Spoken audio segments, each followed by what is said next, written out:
Masayang araw mga ka-PL.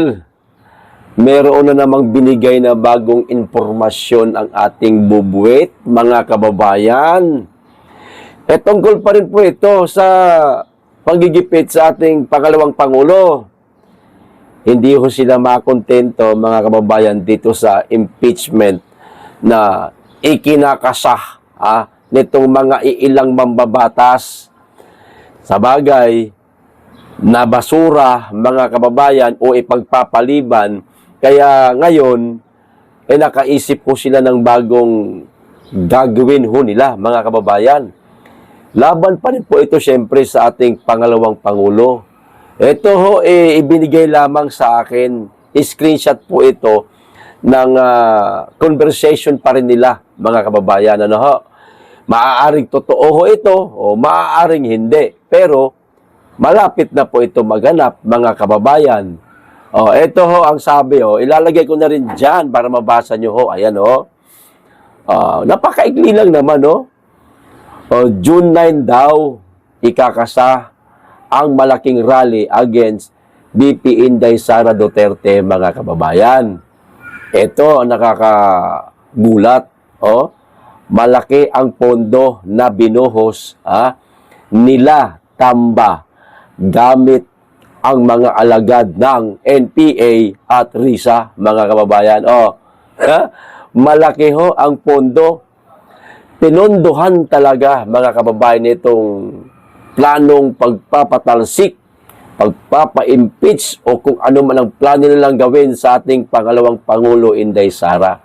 Sa bagay, matagal na naman ng usap-usapan na kung di ako nagkakamali, nasa 50 billion ba yun? Ganun kalaki ang inilaang pondo para lang mapa-impeach ito si Inday. Takot na takot sila kasi malapit na 2028, mga kababayan. Hanggang sa ngayon, front runner pa rin ang ating pangalawang Pangulo sa darating na 2028 kung sakasakaling tatakbo siya sa pagkapangulo. Front runner, walang ibang makakatalo niyan, mga kababayan. Kundi sigurado na ho tayo mananalo yan sa 2028. Kaya ganito ho ang ginagawa nila ngayon kay Inday Sara. Maliwanag po ito, mga kababayan, na natatakot lamang ho talaga sila na makakatunggali nila si Inday Sara sa 2028. Kaya ngayon pa lang sinisiraan na nila yung impeachment na yan. Kapag ka natuluyan talaga ma-impeach si Inday, hindi na ho siya makakahawak na kung anumang mga posisyon sa gobyerno. Magiging flower na lang siya. Papayag ho ba tayo niyan, mga kababayan? Mabuti na lang po ipinagpaliban o ibinasura muna itong impeachment kay Inday Sara. At ayon na nga rin sa batikang senador na si Drilon, malabo na talaga matuloy ang impeachment. Kaya eto kung ano-ano na ho ang ginagawa nila. Nakakatakot ho itong gagawin nila sa June 9, di umano, mga kababayan, Bakit? Hindi ho natin alam kung ano ang drama ang gagawin ho nila dito. Nakakatakot ho ito. Maaaring kayo meron ho kayong mga idea. Katulad ng sa Mendiola, diba? Ano nangyari doon? Di ba drama di umano yun? Para lang, alam nyo na, manatili sa pwesto ang itong isang tao. Maaaring ganun lang, pero hindi tayo sigurado dyan. Hindi rin tayo nagpaparatang. Pero, maaari hong gawin yan, mga kababayan. Di ho ba? Nakakatakot ho ito. No? Pero, dalawang lugar ho ang pinag-iisipan di umano nila ngayon kung saan ito gaganawin, itong June 9. Pwedeng sa Mendiola at pwedeng sa EDSA Shrine naman.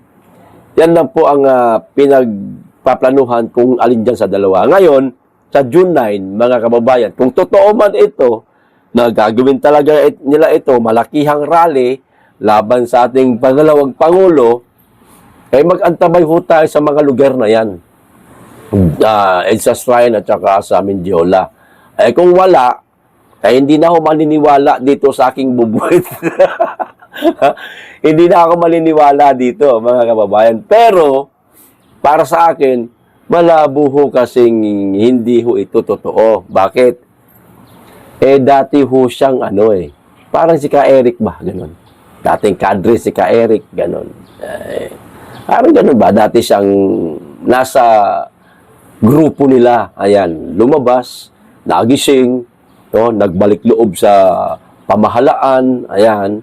At eto ngayon, meron pang mga contact siguro sa loob, kaya nalalaman niya itong mga galawang ganito, mga kababayan. Laban pa rin po ito sa ating pangalawang Pangulo.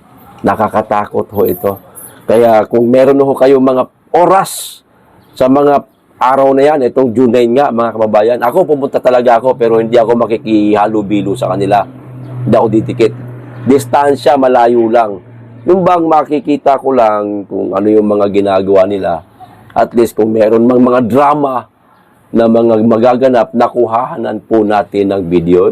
Plano ko lang naman yan, mga kababayan, pero maghahanap pa ako ng isang makakasama ko, yung matapang-tapang.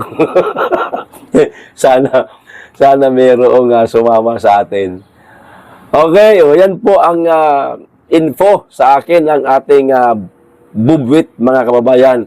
Dumiretso na po tayo dito, mga kababayan, sa napakalalaking problema pong kinakaharap ng ating bansa. Unahin ko po ito, nakakahiya ho ito, mga kababayan. Sobrang nakakahiya ho ito.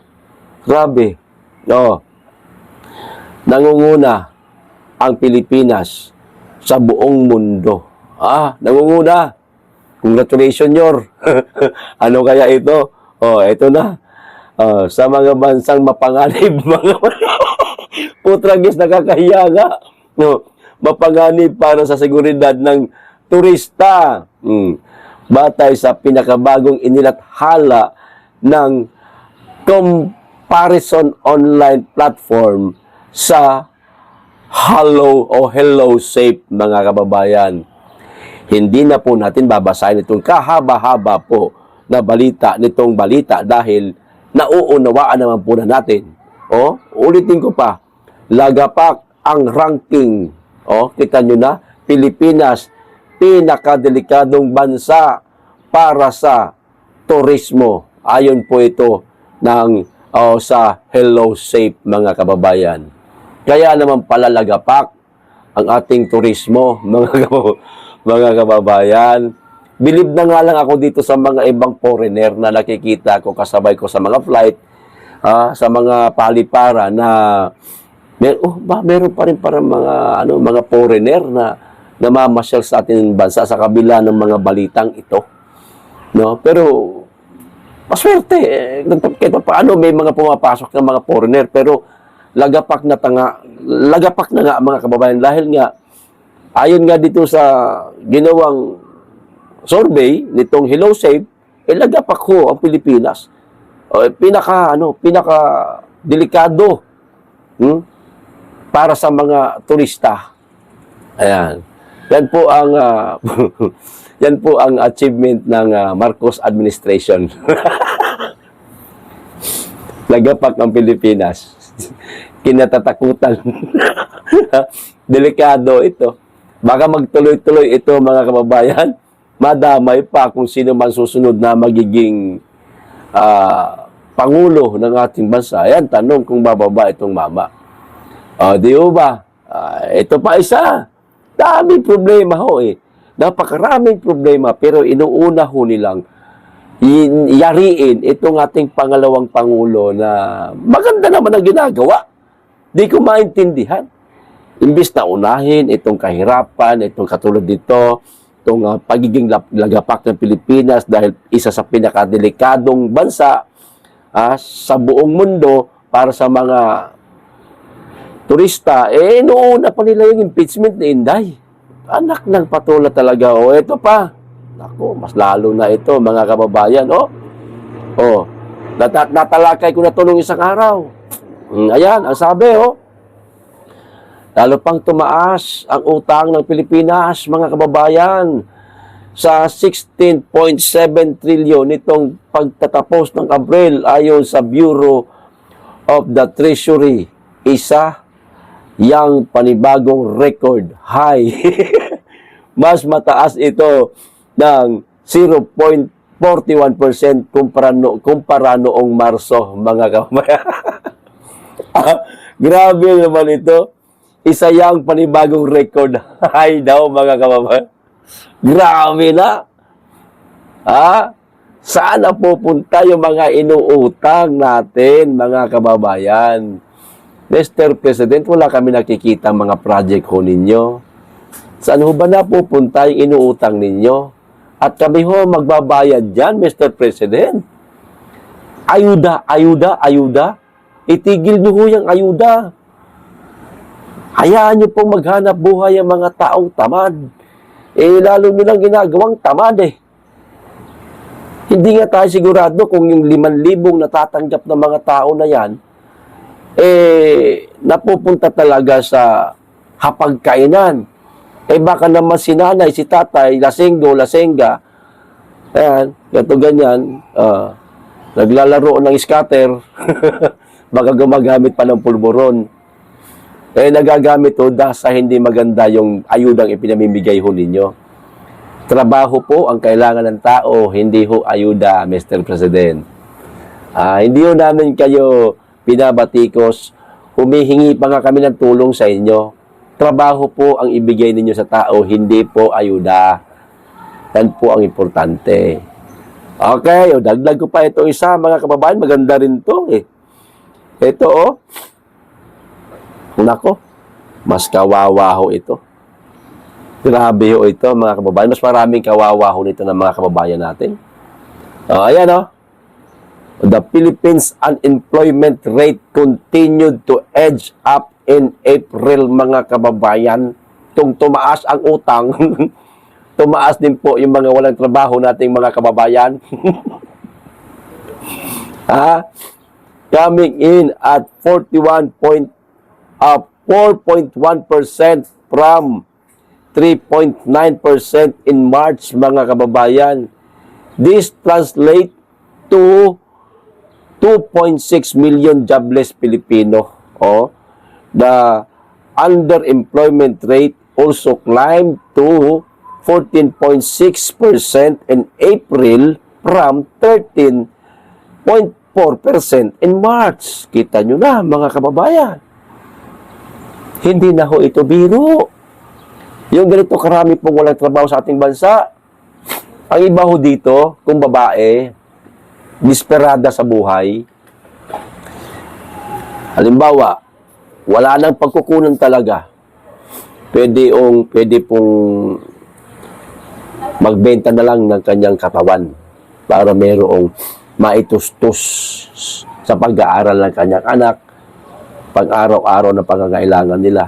Kapag kalalaki naman, kung medyo may konting saltik ang utak, pwedeng maging snatcher, sa kalsada, mag-hold up. O kung matino naman, syempre maghahanap ng trabaho. Ang problema nga, dumadami ho ang walang trabaho. Bakit? Kasi wala pong mahanap na trabaho yung ating mga kababayan. At baka isa dyan, etong mga ayuda, mga kababayan, na ginagawa ng gobyerno, umaasa na dyan yung ating mga kababayan. Ito po sa bagong balita, hindi ko na lamang po babasahin, sasabihin ko na lang po sa inyo, pumasa na po sa pangatlong reading sa Kamara, mga kababayan, ang AIX. Permanente na ho ito, mga kababayan. Isa pa yan. Permanente na ang AIX, hindi na ho mawawala yan. Yan ho. Gagamitin na naman yan, yung AIX na yan, itong mga politiko na ganid sa kapangyarihan para manalo sa kanilang tinatakbuhang posisyon sa gobyerno, para manalo, gagamit itong AIX. Di ba? May pera pa, hindi natin alam kung isasagad ang bigay, baka may tariya, may bawas. Halimbawa, 5,000, 2,000 kanya, 3,000 pamimigay. Tapos maaalala pa siya ng tao pagdating ng halalan, iboboto pa siya. Kasama ang palad, manalo pa. Pwede ho itong gamitin ng mga mapagsamantalang politiko, mga kababayan. Grabe. Napakaraming problema sa ating bansa, pero inuuna ho nila ang walang katuturang impeachment kay Inday Sara. Kasi Maraming natatakot na baka pag siya nanalo sa 2028, majejeta ho yung kanilang bulsa, mga kababayan. Yan po ang katotohanan. Ano ho sa palagay ninyo? Tama o mali? Hanggang dito lang. Maraming salamat. Pag-iingat kayong lagi at higit sa lahat, mahalin po natin ang Pilipinas.